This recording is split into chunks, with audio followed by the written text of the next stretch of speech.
నీ పరిస్థితుల కన్నా దేవుడు గొప్పవాడు అని గ్రహించు. వారు 12 మంది వెళ్ళి ఆ యొక్క దేశంలో, వాగ్దాన దేశంలో 40 రోజులు అక్కడ ఉన్నారు కదండి. 40 రోజులు అక్కడ ఉండిన తర్వాత తిరిగి వచ్చేటప్పుడు మోసే చెప్తారు, అక్కడ కొన్ని పండ్లను తీసుకురండి, అక్కడ వాటిని ఎలా ఉన్నాయో తీసుకొని రండి అని చెప్పినప్పుడు వారు అవన్నిటిని తీసుకొచ్చి చూపిస్తారు.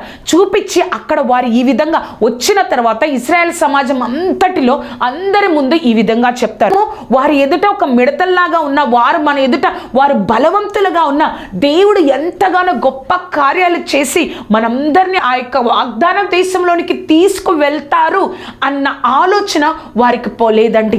మనము కూడా వాగ్దానం ఉంటుంది, కానీ వాగ్దానము మన శక్తితో, మన యొక్క ఆలోచనలతో ఆ వాగ్దానం ఎక్కడ నెరవేరుతుంది అని అనుకుంటాం.